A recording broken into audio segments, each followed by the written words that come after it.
Hello everyone, you most welcome on Eklavya online classes. और देखो, आज अपन बात करने वाले हैं प्रोजेक्टाइल मोशन पार्ट 2 के बारे में। Projectile motion part 2। अब पार्ट 1 जो है आपने स्टडी कर लिया ऑलरेडी। पार्ट 1 में आपने देखा होगा कि जैसे मान लो कि यहाँ पर ग्राउंड है ना, और इस ग्राउंड पर एक ऑब्जेक्ट मान लो आप यहाँ पर, ठीक है। इस ऑब्जेक्ट को मैं एक वेलोसिटी सी, इसकी जो वेलोसिटी है इनिशियल मान लो कितनी है, u है, और जो एंगल ऑफ प्रोजेक्शन है मान लो कितना, थीटा है। तो यदि मैं इस ऑब्जेक्ट को ऐसे थ्रो करता हूं, है ना, इस एंगल पर, तो जो ऑब्जेक्ट का पाथ होगा वो ऐसा होगा, इस टाइप का होगा। और इस मोशन को अपन बोलते हैं प्रोजेक्टाइल मोशन। Projectile motion. और इसके रिगार्डिंग जो टर्म्स है वो आपने पढ़ ली ऑलरेडी। वहां आपको याद होगा कि आपने पढ़ रखा है कि टाइम ऑफ फ्लाइट कितना होगा, इसका रेंज कितना होगा, और मैक्सिमम हाइट कितना होगा, है ना। तो वो आपने डिस्कस कर लिया ऑलरेडी। आज जो अपन पढ़ने वाले हैं that is also projectile motion. That is also projectile motion, but ये वाला नहीं है, कुछ डिफरेंट है, कुछ अलग है। तो देखते हैं कि वो अलग क्या होगा, ठीक है। ओके, तो देखो, इसको समझने के लिए आप एक काम करो कि एक ये ग्राउंड मान लो आप, ठीक है। और ग्राउंड पर ये आप एक मान लो कि बिल्डिंग है कोई, ये मान लो कोई बिल्डिंग है ना, और बिल्डिंग का हाइट जो है आप h मान लो। आप बिल्डिंग का हाइट अपन ने h मान लिया, और इस बिल्डिंग के टॉप पॉइंट से मैं किसी ऑब्जेक्ट को हॉरिजॉन्टल में थ्रो कर रहा हूं, हॉरिजॉन्टल में, बिल्कुल हॉरिजॉन्टल में। ध्यान रहे कि ऑब्जेक्ट को जो है ना अपन ने बिल्कुल हॉरिजॉन्टल में थ्रो किया है, ऐसे एंगल पे नहीं करना आपको। एंगल पे करोगे तो वो अलग चीज बन जाएगी, है ना। बट अभी अपन जो बात कर रहे हैं वो इस वाले केस की बात कर रहे हैं, है ना। तो इस टाइम पर जैसे मान लो कि इसका वेलोसिटी अपन ने u मान लिया इनिशियल, तो ये जो ऑब्जेक्ट होगा वो ऐसे मूव करेगा, यहां से यहां आएगा, ठीक है। ये मान लो इसका a पॉइंट है, इनिशियल पॉइंट है, और ये इसका लास्ट पॉइंट होगा, b पॉइंट होगा, इसको आपने b मान लिया। और जो इस बिल्डिंग का जो बॉटम पॉइंट उसका आपने o मान लिया, o is the bottom point of building. अब देखो, ये वाला जो शेप आ रहा है इसका, वो भी क्या है, एक पैराबोला ही है, ठीक है ना। पार्टिकल ऐसे मूव कर रहा है, पार्टिकल ने इस पाथ को ट्रेस किया है, तो ये जो मोशन हो रहा है that is also projectile motion. ये भी क्या है, आपका प्रोजेक्टाइल मोशन ही है, बट ये पार्ट 2 बोलेंगे इसको अपन, कि whenever object is thrown in horizontal then that is known as part 2। अच्छा, अब यहां पर भी अपन वही बातें करने वाले हैं कि इस मोशन का टाइम ऑफ फ्लाइट क्या होगा। टाइम ऑफ फ्लाइट से आप फेमिलियर हो पहले से, कि टाइम ऑफ फ्लाइट होता है कि पार्टिकल को स्टार्टिंग से एंड तक आने में कितना टाइम कंज्यूम हो रहा है, उसको अपन बोलते हैं टाइम ऑफ फ्लाइट, ठीक है। इसके अलावा इसमें आपको डिस्कस करना पड़ेगा कि इसका रेंज क्या होगा। अच्छा देखो, इस वाले केस में रेंज का मतलब क्या है, रेंज अपन किसको बोलेंगे। रेंज का बेसिक मीनिंग होता है मैक्सिमम हॉरिजॉन्टल डिस्प्लेसमेंट। रेंज का मतलब क्या होता है, मैक्सिमम हॉरिजॉन्टल डिस्प्लेसमेंट। तो देखो, पार्टिकल अभी यहां पर है और लास्ट में यहां पर आ गया, तो हॉरिजॉन्टल में कितना है, तो ये हॉरिजॉन्टल में इतना आया अभी, मतलब कि ये डिस्टेंस OB, इस OB का नाम क्या होगा, OB का नाम होगा रेंज, RANGE, रेंज। ब्रैकेट में आप लिखो maximum horizontal displacement, that term is known as range, है ना, डिस्प्लेसमेंट। तो यहां पर अपन ट्राई करेंगे, ड्राइव करेंगे कि इस रेंज को निकालने का फॉर्मूला क्या होगा और टाइम ऑफ फ्लाइट को निकालने का फॉर्मूला क्या होगा। तो पहला पार्ट रेंज के बारे में, second part time of flight के बारे में। टाइम ऑफ फ्लाइट का मीनिंग वही है जो पहले आपके था पार्ट 1 में, वही यहां पर भी रहेगा, इसका सिंबल भी t रहेगा, सेम बिल्कुल, है ना। और जो पार्ट 3 है वहां अपन बात करने वाले हैं equation of trajectory. Equation of trajectory मतलब कि इसके पाथ का इक्वेशन, क्योंकि ये पाथ क्या है, पैराबोलिक है, तो यहाँ पे डेफिनेटली जो इक्वेशन बनेगा वो पैराबोलिक ही आएगा। तो 3 टर्म अपन यहाँ पे डिस्कस करेंगे 1 बाय 1। पहले अपन बात करेंगे टाइम ऑफ फ्लाइट के बारे में, ओके। सो आप इसको नोट कर ले एक बार के लिए, ओके।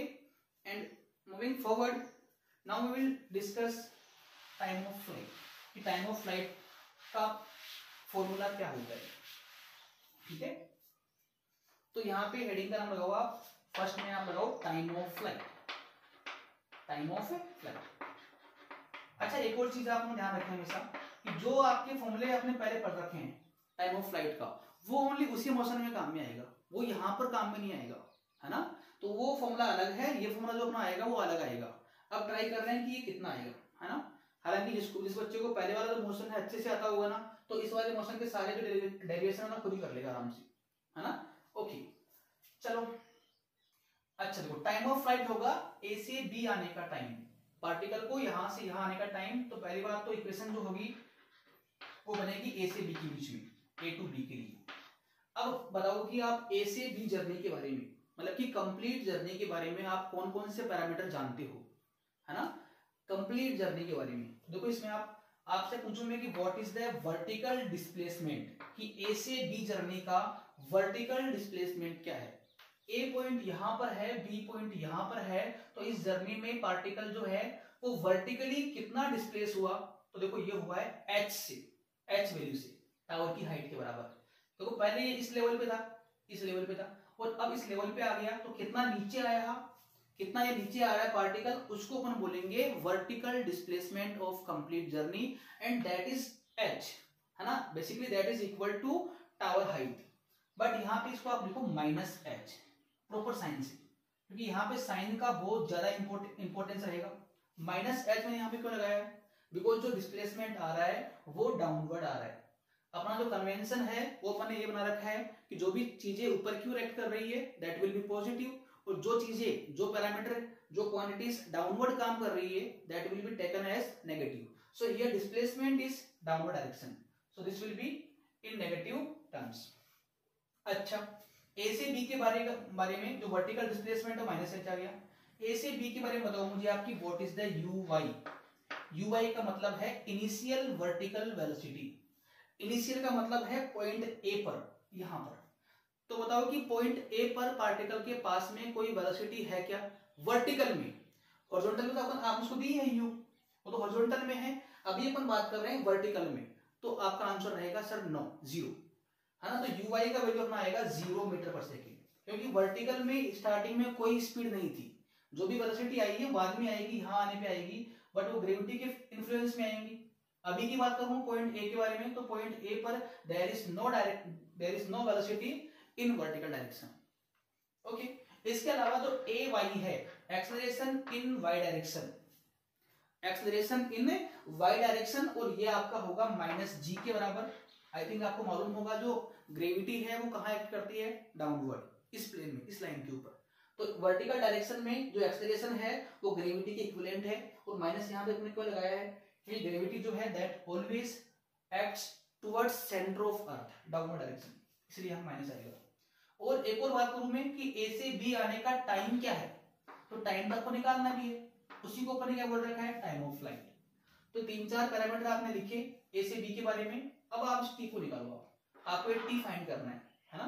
तो टी को फाइंड करते हैं आराम से ना, देखो कैसे, कि जो इक्वेशन नंबर 2 है ना, इक्वेशन ऑफ मोशन आपने पढ़ रखी है, 3 होती है, v equal to U plus A T, S equal to U T plus half A T square, या v square equal to U square plus 2as।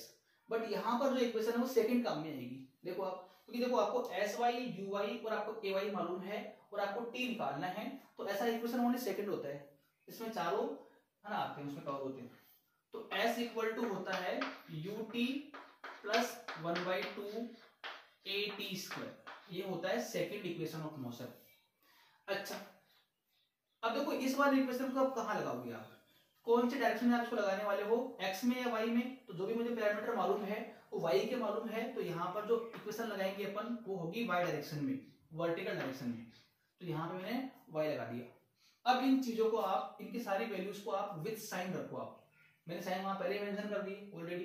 तो यहाँ पे आएगा माइनस एच, ये 0 इंटू टी को बोल रखा है कैपिटल टी, जो कि टाइम ऑफ फ्लाइट के बराबर है, और 1/2 ए वाई का वैल्यू बोल रखा है माइनस जी, एंड टी को बोल रखा है टी, ये लो। ओके, इसके बाद में यदि इसको हम सॉल्व करेंगे तो h इक्वल टू आ जाएगा 1/2 G T square.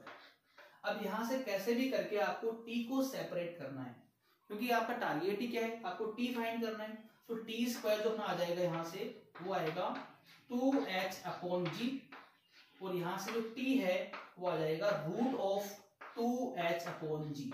So this is the formula to find out the time of flight in projectile motion part 2। जो पहले पढ़ रखा है आपने, मैं आपको याद दे रहा हूं कि जो पहले फॉर्मूला आपका आया था पार्ट 1 में, वो था आपका 2u sin theta upon G, 2u sin theta upon G, but वो फॉर्मूला ओनली वहीं पे काम का रहेगा। इस वाले मोशन में जब भी आपको लगे क्वेश्चन में कि पार्टिकल को अपन ने बिल्कुल हॉरिजॉन्टल में फेंका है, हॉरिजॉन्टल में टावर से, उस टाइम पे फॉर्मूला आपका यही काम में आएगा। इसको आप नोट करें, वी विल मूव फॉरवर्ड। ये क्वेश्चन काम की है। तो जो पहला पैरामीटर है टाइम ऑफ फ्लाइट का, वो अपन ने डिराइव कर लिया, रूट ऑफ 2h अपॉन जी। ठीक है, ओके। मूविंग फॉरवर्ड, तो सेकंड टर्म आएगी। अच्छा, मैं एक काम करूंगा कि इनके जो न्यूमेरिकल्स है वो अपन लास्ट में कर लेंगे एक साथ ही, है ना। अभी अपन थोड़ा थ्योरेटिकल पार्ट है वो अपन कवर कर लेते हैं एक बार। सेकंड जो अपना है वो आपको पढ़ना है इसमें कि इसका रेंज क्या होगा। सेकंड है रेंज के बारे में कि सर रेंज का फॉर्मूला क्या बनेगा। फर्स्ट ऑफ ऑल तो रेंज का जो सिंबल होता है दैट इज कैपिटल आर, तो आपको रेंज निकालना है। अब रेंज का जो बेसिक मतलब है वो मैंने आपको पहले बता दिया कि रेंज होता है मैक्सिमम हॉरिजॉन्टल डिस्प्लेसमेंट, कि पार्टिकल कितना एक्स की ओर मूव करा, that thing is known as range. अच्छा भाई, अब ये ऑब्वियसली यहाँ पे अपन, है ना, कहाँ की बात कर रहे हैं अपन, हॉरिजॉन्टल की बात कर रहे हैं, हॉरिजॉन्टल की। तो जो इक्वेशन अपन लगाएंगे वो कहाँ पर होगी, एक्स में होगी। तो जो भी पैरामीटर है वो आप एक्स के लिखो आप। तो बताओ कि ए से बी जर्नी का, ए से बी जर्नी का जो हॉरिजॉन्टल डिस्प्लेसमेंट है, मतलब कि एस एक्स हॉरिजॉन्टल डिस्प्लेसमेंट, वो जो चीज है ना वो इतनी है, और उसी को मैंने क्या बोल रखा है, आर बोल रखा है। क्या मेरी बात सही है क्या, कि ए से बी जर्नी का, अगेन ये जो इक्वेशन लगाएंगे अपन वो ए टू बी होगी, क्योंकि जो रेंज होती है that is for complete journey. Range को ओनली इतने पार्ट की नहीं होती है, रेंज पूरी जर्नी की होती है। तो इक्वेशन कहां से अपने आपको अप्लाई करनी पड़ेगी, ए से बी तक। अब यदि मैं ए से बी की बात करूं तो ए से बी तक का जो हॉरिजॉन्टल डिस्प्लेसमेंट है, जो हॉरिजॉन्टल डिस्प्लेसमेंट है उसी का नाम तो क्या है, रेंज है। तो एस एक्स हो गया horizontal displacement and that is R. Okay, alright. इसके अलावा जो यू एक्स है, initial horizontal velocity, initial horizontal velocity. बताओ कि चेक करोगे, इनिशियल बोल रहा हूं मैं यहाँ पे, तो इनिशियल किसके लिए होगा, पॉइंट ए पर। पॉइंट ए यहाँ पर है, आप डायग्राम पे आओ, आप बताओ कि इनिशियल टाइम पे हॉरिजॉन्टल में कितनी वेलोसिटी है। तो आपका आंसर रहेगा कि सर जो भी वेलोसिटी है पूरी कहां पर है, हॉरिजॉन्टल में ही है। तो जो ux का वैल्यू है बेसिकली u के बराबर है। इसके अलावा मैं आपसे पूछूं कि ax क्या है, what is the acceleration in horizontal, what is the acceleration in horizontal. तो बताओ कि हॉरिजॉन्टल में कोई एक्सेलरेशन है क्या, नहीं है।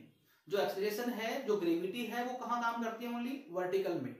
हॉरिजॉन्टल में कोई भी एक्सेलरेशन नहीं है, इसीलिए जो ax का वैल्यू है दैट विल बी 0। अच्छा, a से b की बात करूं तो a से b का जो टाइम है t, वो कितना होगा, तो a से b का टाइम जो होता है उसको हम क्या बोलते हैं, टाइम ऑफ फ्लाइट, ये आपका t होगा। तो these are some basic parameter, है ना, in horizontal from a to b, a से b जर्नी के लिए। अच्छा, अब आपको इसमें से r को निकालना है। अच्छा, ये t जो है आपने पहले फाइंड कर लिया, इसका फॉर्मूला आप याद भी रखिए, वो यहाँ पर भी काम में आएगा। अच्छा, this is all about horizontal. So आपकी जो इक्वेशन होगी वो सेम रहेगी, again s equal to ut plus 1/2 at square. Okay, अच्छा अभी देखो, इसको आप देख के मालूम पड़ रहा है कि इक्वेशन जो होगी वो कहाँ अप्लाई होगी, हॉरिजॉन्टल में। तो ये पैरामीटर भी कौन सा होना चाहिए, हॉरिजॉन्टल का, ये भी हॉरिजॉन्टल का, और ये भी कौन सा, हॉरिजॉन्टल का, x मतलब कि हॉरिजॉन्टल। नाउ पुट वैल्यूज, देखो sx का वैल्यू है r, ux का वैल्यू है स्मॉल u, जिससे आपने उसको फेंका है, बॉल को थ्रो किया है, और जो t है a से b का, उसको अपन बोलते हैं टाइम ऑफ फ्लाइट t। इसका हालांकि जो फॉर्मूला है मुझे आता है, मुझे याद है ना, मैंने भी आपको यहाँ पे लिखवाया था, प्लस 1/2 ax। अब ax का वैल्यू 0 है, और यदि ये ax 0 हो गया तो this complete term will be also equal to 0। So range will be equal to u into t। Here t is the time of flight. Now as you know that t is equal to root of 2h upon g, जैसा कि आपको मैंने बताया था starting में ना, कितना होता है। तो इस t के वैल्यू को आप यहाँ पुट करो, जो रेंज है, रेंज जिसको अपन r बोल रहे हैं, बताओ कितना आएगा, वो आ जाएगा u into root of 2h upon g। This is the formula to find range. तो इस वाले मोशन में, पार्ट 2 वाले मोशन में रेंज को निकालने के लिए you have to use this formula. In this formula the meaning of u is initial velocity and the meaning of h is the height of tower, उसको आपने कहां से, कितनी हाइट से आपने उसको फेंका है, that is the value of H. और जनरली क्या होता है कि आपको u और आपको h गिवन रहता है हमेशा, कि u कितना है और h कितना है। तो यदि आपको u और आपको h दोनों मालूम है, ये तो पहले से मालूम होता है आपको, 10 होता है, तो उनको अपन यहाँ पुट करेंगे and we will find out range also. Okay, इसको आप नोट करें फटाफट से ना, इसको नोट कर लिया and we will move further.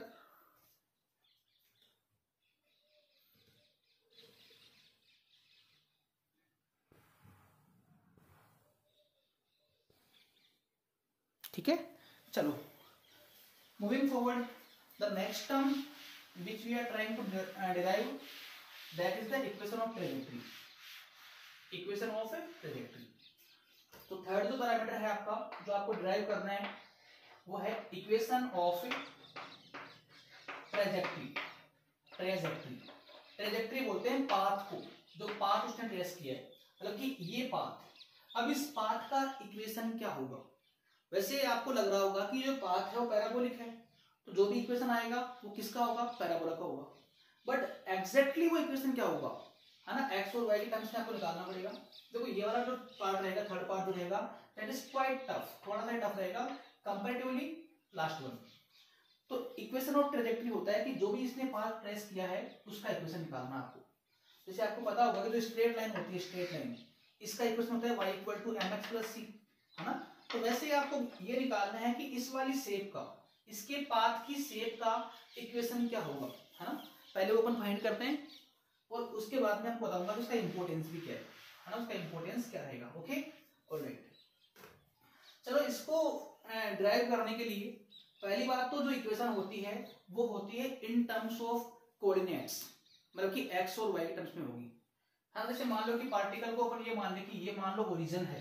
देखो ओरिजिन मानना या जो कोऑर्डिनेट मानना, ये आपका कन्वीनियंस होता है, कन्वेंस होता है आपको। तो मैं इस पॉइंट ए को, स्टार्टिंग के पॉइंट ए को मान रहा हूं कि ये ओरिजिन पॉइंट है, ओरिजिन। और मान लो कि कुछ देर बाद में, है ना, एट टाइम टी पर ऑब्जेक्ट मान लो यहां पर आ गया, आएगा ना, यहाँ पर पहले यहाँ था, फिर बाद में यहाँ भी आएगा, यहाँ पर भी आएगा। बट मैं आपको ये बोल रहा हूँ कि let's suppose at certain time T, कुछ देर बाद में पार्टिकल मान लो यहाँ आ गया। अब बताओ कि इस पार्टिकल का जो कोऑर्डिनेट है वो क्या होंगे, बताओ मुझे, सोचना देगा कि जैसे कि मान लो कि ये जितना x में आया उसको मैं बोल रहा हूँ x कोऑर्डिनेट, है ना। जो जितना x में आएगा, है ना, वो x कोऑर्डिनेट हो जाएगा, और कितना y में गया that will B y coordinate. ये मालूम होगा आपको, कोई भी पार्टिकल जितना x की ओर मूव करता है, जितना स्ट्रेटली x की ओर मूव कर रहा है, that is known as x coordinate, और कितना y की ओर डिस्प्लेस हो रहा है, that is known as y coordinate. तो ऑब्वियसली ये पॉइंट का जो x कोऑर्डिनेट है वो अपने x मान लिया, और जो y कोऑर्डिनेट है वो मैंने मान लिया माइनस y। अब सवाल ये आता है कि सर ये माइनस y क्यों आ गया है यहाँ पर? तो बेटा माइनस y इसलिए आया है क्योंकि पार्टिकल अपने लेवल से नीचे आया है ना। जैसे ये इसका x था, नीचे आ गया, तो यदि नीचे की ओर डिस्प्लेस हुआ है ना, तो ये माइनस y आएगा। और इस साइड में आया है तो x तो होगा वो प्लस का ही आएगा। तो ये अपन ने मान लिया x, y। अब अपना सवाल ये है कि आप इस x और y में रिलेशन क्या होगा, उसी को अपन बोलते हैं इक्वेशन ऑफ ट्रैजेक्टरी। कि कोई रिलेशन तो होगा ना x और y के बीच में, कि जैसे मान लो कि x 1 मीटर आ गया तो y कितना गया, x मान लो 2 मीटर आ गया तो y में कितना गया। तो उनका जो रिलेशन होगा, relation between x and y, that thing is known as equation. उसका नाम क्या होता है? इक्वेशन, है ना। ओके, तो ये अपन ड्राइव करते हैं। देखो इसको ड्राइव करने के लिए एक काम करो, आपकी इस पॉइंट को आप सी पॉइंट मान लो, आप ये बीच का पॉइंट है, दिस इज, है ना, इंटरमीडिएट पॉइंट, सी पॉइंट मान लो आप। तो जर्नी पर लगा रहे हैं कहां से कहां तक, ए टू सी, मतलब कि ए से लेके सी तक की बात कर रहा हूं मैं ओनली ना। बताओ कि ए से लेके सी तक की जर्नी के लिए जो डिस्प्लेसमेंट है हॉरिजॉन्टल में वो कितना है, what is the horizontal displacement. A से सी के लिए what is the horizontal displacement, कि कितना x की ओर आ गया, तो वो आया है x वैल्यू से। तो मैंने बेसिकली sx को मैंने मान रखा है x, जो उसका x कोऑर्डिनेट है वही क्या है, उसका हॉरिजॉन्टल डिस्प्लेसमेंट भी है। अच्छा, a से c की बात करूं तो ux कितना होगा, तो ux आपका होगा u के बराबर, देख रहे हो आप, ये तो अपन ने भी बात की थी। और जो a से c तक की बात करूं तो जो एक्सेलरेशन है टुवर्ड्स x डायरेक्शन, है ना, इन हॉरिजॉन्टल, वो कितना होगा, 0 होगा। और टाइम को मैंने टी मान रखा है, कोई दिक्कत नहीं है ना। तो मैं एक काम करूं कि इक्वेशन लगा दूं x की ओर, तो यहाँ पर बनेगा S X equal to U X T plus 1/2 A X T square, है ना। देखो आपका जो मेन टारगेट है वो ये है कि what is the relation between x and y, x and y। It means कि यदि आपको x गिवन हो तो आपको y निकालना हो, तो उसके लिए आपको उनमें एक इक्वेशन का होना बहुत जरूरी है, तो वो अपन ड्राइव कर रहे हैं अपन, ठीक है। देखो इसमें एस एक्स का वैल्यू है आपका x, जो यू एक्स है उसका वैल्यू है u, t को मैंने t मान रखा है, प्लस 1/2 ये x 0 हो गया, जो ax है वो 0 हो गया, तो this complete term will be equal to 0। So मैं इसको यहां से इरेज कर रहा हूं, दिस इज इक्वेशन नंबर 1। कि जो x कंपोनेंट है, जो x कोऑर्डिनेट है वो आ जाएगा u इंटू टी के बराबर। अब मैं ऐसे ही बात करता हूं y के बारे में कि y कितना होगा। तो अब देखो आप, मैं इसको यहाँ पे लिखूं कि बताओ कि a से c तक की सेम जर्नी है, a से c तक, a से c तक की जर्नी का जो वर्टिकल डिस्प्लेसमेंट है एस वाई वो है कितना, चेक करो आप, कितना नीचे आ रहा है बॉडी वर्टिकली, -y से, तो ये आ जाएगा -y। ये एस वाई है वर्टिकल डिस्प्लेसमेंट, मतलब कि अभी आपको ओनली इतना कंसल्ट करना है बेटा कि ये पार्टिकल वर्टिकली कितना नीचे आया है, तो ये -y से नीचे आया है, माइनस मैंने यहाँ पे लगाया बिकॉज ऑफ डायरेक्शन। इसके अलावा जो यू वाई है, मतलब कि इनिशियल वर्टिकल वेलोसिटी, मतलब कि वहां पॉइंट ए पर वो कितनी बेटा 0 है, और जो ए वाई है वो है -g के बराबर, और टी तो वही है, क्योंकि जितने टाइम में पार्टिकल x इस साइड में आया है उसी टाइम इंटरवल में पार्टिकल y नीचे भी आया है, तो जो टाइम है वो तो सेम रखा है अपने दोनों बार, तो t को t मान लिया। अब अगेन इक्वेशन सेम लगा दो आप कि एस वाई इक्वल टू हो जाएगा U Y T plus 1/2 A Y T square. ये देखो, now put values very carefully कि एस वाई है -y और जो यू वाई है वो 0 है, तो this term will be equal to 0 and plus 1/2 A Y आपका -g के बराबर है, इनटू में क्या आएगा टी स्क्वायर। तो चेक करो आप यहां से कितना आ रहा है, यहां से आ जाएगा कि y equal to 1/2 gt square. ये आ गया इक्वेशन नंबर 2। रिमेंबर कि आपने इक्वेशन 1 इसको मान रखा है x कोऑर्डिनेट को, और जो इक्वेशन नंबर 2 है वो y कोऑर्डिनेट है y। बेसिकली यहाँ पर y जो है y कोऑर्डिनेट भी है, और जो y है वो वर्टिकल में डिस्प्लेसमेंट भी है, एक ही तो बात है ना। जैसे मान लो कि ये कोऑर्डिनेट मान लो होता है कि 1, -2, तो इसका मतलब क्या है कि ये पार्टिकल x की ओर कितना भाग गया 1 से, और y की ओर कितना आया नीचे 2 से, तो वही तो चीज बोल रहा हूं मैं आपको, ठीक है ना। अब इस इक्वेशन को 1 और 2 को यूज करके आपको टाइम को यहां से एलिमिनेट करना है, टाइम को यहां से आपको एलिमिनेट करना है, बिकॉज कभी भी इक्वेशन में टाइम का फैक्टर नहीं रहता कभी भी। तो आपका जो मेन नेक्स्ट टारगेट है कि आपको टाइम को यहां से रिमूव करना है। तो एक काम करो ना आप इसमें कि टाइम को आप यहां से निकाल लो, t यहां से कितना आएगा आपका x/u आएगा, उस t की वैल्यू को आप यहां पुट करो, है ना। तो मैं एक काम कर रहा हूं, फ्रॉम इक्वेशन 1 एंड 2 दोनों को लिखते हुए टाइम यहां से कितना आएगा x/u, इतना आपको आ रहा है ना। बोर्ड पे स्पेस काफी कम है तो मैं थोड़ा एक स्टेप को स्किप कर रहा हूं। t इक्वल टू आएगा x/u, उस t को आप यहां रखो, तो y इक्वल टू आपका आ जाएगा 1/2 g इंटू टी स्क्वायर, मतलब कि x/u का स्क्वायर। सो यहां से जो इक्वेशन आ गया अपना वो आ जाएगा y equal to 1/2 G X square upon u square. और जो ये इक्वेशन आपका आ गया वो है आपका equation of trajectory, equation of trajectory. और देखो आप बड़ी कि यहाँ पर अब टाइम नहीं रहा, टाइम को अपन ने एलिमिनेट कर दिया, टाइम यहाँ से एलिमिनेट हो चुका है, तो ये अपना आएगा इक्वेशन ऑफ ट्रेजेक्ट्री। अब इसका फायदा क्या है बेटा, इसका फायदा आपको ये रहेगा कि यदि आपको x गिवन रहे कि कितना x की ओर मूव कर रहा है, और उसी टाइम पे आपको ये निकालना पड़े कि कितना y में आ गया, तो उस x की वैल्यू आप यहाँ रख देना, आपको y मिल जाएगा। इसके रिगार्डिंग इसके बेसिस क्वेश्चंस जो होंगे अपन करेंगे, है ना, लाइव क्लास के अंदर, तो आपको इसका और आपको अच्छे से इसका ना आपको फील आएगा इसका मतलब क्या होता है ना। तो this is the third parameter, equation of trajectory, y equal to 1/2 G X square upon u square. Okay, ये आप नोट कर ले एक बार के लिए फटाफट से, और अब अपन आगे इसमें क्वेश्चंस करेंगे, है ना। चलो ठीक है, alright.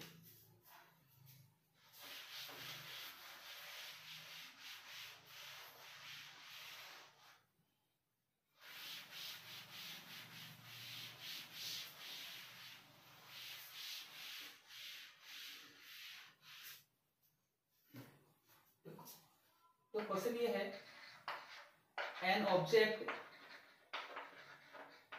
Object is throne,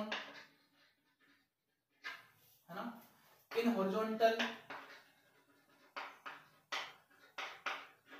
with velocity 10 meter per second from a tower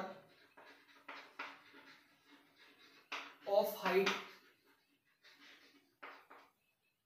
20 meter of height 20 meter, then you have to find first time of flight. Time of flight क्या होगा, टाइम ऑफ फ्लाइट। सेकेंड आपको इसमें निकालना है कि range क्या होगा, है ना, और थर्ड अपन निकालेंगे बाद में, है ना। एक मिनट रुको ना, पहले दो पार्ट कर लेते हैं अपन कि टाइम ऑफ फ्लाइट क्या होगा और रेंज क्या होगा। थर्ड लिखो बोले आप, थर्ड आपको निकालना है कि उसके पाथ का इक्वेशन क्या होगा, इक्वेशन ऑफ ट्रैजेक्टरी। ये जो क्वेश्चन है काफी बेसिक क्वेश्चन है, बिल्कुल फॉर्मूला बेस्ड क्वेश्चन है। यदि आपकी किस्मत अच्छी रही, है ना, एग्जाम में, तो ये क्वेश्चन आप कैसे आएगा। और इस क्वेश्चन को करने के लिए कोई भी आपको दिमाग में लगाना एक्स्ट्रा, आपको जो फॉर्मूले हैं उनमें आपको वैल्यूज पुट करनी है, आपका आंसर आएगा। First of all the challenge is कि ये जो मोशन है वो कौन सी वाला है, पार्ट 1 वाला है या पार्ट 2 वाला है। तो ये देखो इजीली मालूम पड़ जाएगा आपको कि टावर से फेंक रहा है और कहाँ फेंक रहा है, हॉरिजॉन्टल में, मतलब कि टावर से हॉरिजॉन्टल में, तो पार्टिकल ऐसे मूव करेगा। तो ये पार्ट 2 की कहानियां हैं। पहली बात तो आपको जो पार्ट 1 वाले फॉर्मूले हैं उनको आपको यहाँ पे इन्वॉल्व नहीं करना है बिल्कुल भी, है ना। जो पार्ट 2 वाले फॉर्मूले हैं जो आपने आज करवाए हैं अभी, वही आपके लिए काम करेंगे, ठीक है। अच्छा ये रहेगा, बेटर ये रहेगा कि इसका डायग्राम एक बार आप बनाओ पूरी, डायग्राम से आपको फील आएगा अच्छे से कि ये ग्राउंड मान लो, ये आप टावर मान लो। टावर का जो हाइट है that is given 20 meter, alright, और जो पार्टिकल की वेलोसिटी है वो है 10 मीटर पर सेकेंड। और एग्जैक्टली जो वेलोसिटी वो किस साइड में है आपकी, हॉरिजॉन्टल में ही है पूरी पूरी। तो ये पार्टिकल ऐसे मूव करेगा, ऐसे मूव करेगा, ठीक है। अब आपको इसमें ये निकालना है कि इसको यहां से यहां आने में टाइम कितना लगेगा। पहला पार्ट आपका यही है, ठीक है। तो देखो इसमें करते हैं ट्राई, सॉल्यूशन करते हैं। First part time of flight निकालना है, और जो फॉर्मूला होता है वो आएगा आपका 2h/g। अच्छा पहली बात तो कि यदि किसी स्टूडेंट को ये फॉर्मूले याद नहीं हुए मान लो एग्जाम टाइम में, तो इनको आप ऑन स्पॉट हाथों हाथ भी आप इनको निकाल सकते हो, है ना। इतना कोई इसमें हार्ड एंड फास्ट काम नहीं है, कोई, है ना, रॉकेट साइंस नहीं है इनको निकालना, है ना। फॉर्मूले याद करना एक अच्छी बात है, बट यदि इनकेस आप फॉर्मूले भूल गए एग्जाम में, तो उस टाइम पे आपको पैनिक नहीं होना है, आपको हाथों हाथ उस टाइम पे फॉर्मूले को आपको ड्राइव कर लेना है ना, उससे अपना काम बन जाएगा। चलो बताओ कि इसमें h का वैल्यू कितना है, h, तो h is given, h is basically height of tower and that is given 20 upon g कितना 10, this will be equal to √4 and that will be equal to 2। But ये टाइम निकाला है तो किसमें आएगा, सेकंड में, 2 second. It means the particle will took 2 second, है ना, to come from here to here. This is the answer. तो पार्ट 1 का आपका आंसर आ गया ये वाला। पार्ट 2 की बात करूं मैं कि रेंज क्या होगा, तो रेंज का जो फॉर्मूला है, रेंज बेसिकली इसको बोलते हैं अपन, इसको हम रेंज बोलते हैं इस डिस्प्लेसमेंट को, x की ओर। और जो रेंज का फॉर्मूला होता है that is u into 2h/g, ठीक है, ऑलराइट। ओके, इसमें u जो है वो गिवन है आपको, u होती है इनिशियल वेलोसिटी, है ना। हालांकि वो होती किस साइड में, हॉरिजॉन्टल में होती है, एंड इनिशियल जो वेलोसिटी है दैट इज 10, तो यहाँ पे आएगा 10। तो इसको आपको दोबारा सोल्व नहीं करना है, अभी इसका वैल्यू अपन ने फाइंड किया था 2 आएगा, तो 10 इंटू 2 ये आपका आ जाएगा 20 मीटर आगे, ठीक है। अच्छा अब देखो इसमें ये कोइंसिडेंस है कि यहाँ पर हाइट भी 20 मीटर की है और रेंज भी कितनी है, 20 मीटर की है। बट ये कोई हर बार नहीं होगा, यहाँ पर वैल्यूज ऐसी थी कि आपका रेंज जो है वो हाइट के बराबर आ गया, बट हर बार ऐसा नहीं होगा। कि कुछ बच्चे ना मिसकॉन्सेप्ट ना बना लेते हैं, मिसकॉन्सेप्ट, ठीक है सर रेंज जो होती है वो हाइट के बराबर होती है, ऐसा नहीं होता हर बार। ये तो यहाँ तो आ गया ना कोइंसिडेंस से। तो थर्ड पार्ट है वो आपका है इक्वेशन ऑफ ट्रेजेक्टरी। और आपको याद करो, आपको लिखवाया था अभी कि y इक्वल टू होता है 1/2 gx² अपॉन u², ये होती है इक्वेशन ऑफ ट्रेजेक्टरी। अब देखो इसमें x और y तो आपको निकालने भी नहीं है, तो ठीक है कोऑर्डिनेट से आप एक काम करो, आप कि इनमें आप वैल्यूज पुट कर दो, आप y को y रहने दो 1/2, g को आप 10 रखो, x को x रहने दो, और upon u², u is known, बताओ u कितना आपका 10 है, तो यहाँ पर आएगा 10 का स्क्वायर मतलब कि 100। कितना आएगा आपका, ये आएगा 100, है ना। अब देखो इससे आएगा आपका y इक्वल टू आ जाएगा ये 5 टाइम, तो 0.05 एक्स स्क्वायर। तो ये होती है आपकी equation of trajectory, equation of trajectory y equal to 0.05 X square, है ना। अच्छा, लास्ट में मैं आपको थोड़ा सा ना बताना चाह रहा हूँ इसमें कि इसका मतलब क्या है इस चीज का, कि ये और किस काम में आएगी या इससे अपने को क्या मालूम पड़ सकता है। देखो इससे मान लो कि इस वाले मोशन पे, इसे मान लो कि ये इक्वेशन मान लो, सोचना आपकी इस वाले मोशन पर, इस पाथ पर बहुत सारे पॉइंट है, ये भी पॉइंट है, ये भी पॉइंट ही है, ये भी इसी का पॉइंट है, ये भी इसी का पॉइंट है ना। कि इसके मोशन पर या इसके पाथ पर देयर आर इनफाइनाइट पॉइंट्स, बहुत सारे पॉइंट है। अब देखो इन पॉइंट्स के कुछ ना कुछ कोऑर्डिनेट भी होंगे, जैसे मान लो कि इसके कोऑर्डिनेट है 1,0, या इसका मान लो कि इसका कोऑर्डिनेट है 2,1, 3,2, तो इनके बहुत सारे कोऑर्डिनेट भी होंगे।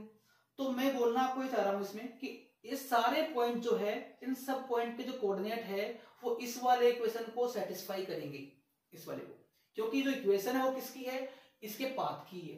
तो पाथ का हर एक पॉइंट का जो कोऑर्डिनेट होगा वो उस गिवन इक्वेशन को सेटिस्फाई करेगा, है ना। जैसे मान लो कि ये भी एक पॉइंट ही है, बट ये पॉइंट जो है वो इस पाथ के ऊपर लाई नहीं कर रहा, आउटसाइडर है, बाहर की ओर है। तो इस पॉइंट का जो कोऑर्डिनेट होगा, यदि उसको आप यहाँ पे इंसर्ट करोगे, यहाँ पे उसको आप डालोगे, तो उस टाइम पे इक्वेशन जो है सेटिस्फाइड नहीं होगी, यानी कि दोनों बराबर चीजें नहीं आएगी। बट यदि कोई भी पॉइंट यदि इस लाइन के ऊपर है, इस ग्राफ के ऊपर है, इस पाथ के ऊपर है, तो उस पॉइंट को यदि आप यहाँ पे इंसर्ट करोगे तो उस केस में जो इक्वेशन होगी आपकी दैट विल बी सेटिस्फाइड, है ना। ये इसका मतलब होता है ना। तो आज अपन ने पढ़ लिया प्रोजेक्टाइल मोशन पार्ट 2, है ना, इन हॉरिजॉन्टल डायरेक्शन। इसमें अपन ने तीन चीजें अपन ने पढ़ ली यहाँ पर, कि टाइम ऑफ फ्लाइट क्या होता है, रेंज क्या होता है, और what will be equation of trajectory. इस पे अपन ने क्वेश्चन भी कर लिया। नेक्स्ट क्लास में we will try to do some better questions, है ना, अच्छे वाले क्वेश्चंस अपन करेंगे। और यदि कोई आपको दिक्कत यहाँ पे आती है कहीं पर भी कॉन्सेप्ट में, तो आपको टेंशन नहीं लेना, आपको आप कमेंट सेक्शन में आप मेंशन कर देना, I will try my best, आपको रिप्लाई करने का मैं कोशिश करूंगा, ठीक है। Okay, bye, take care, good night.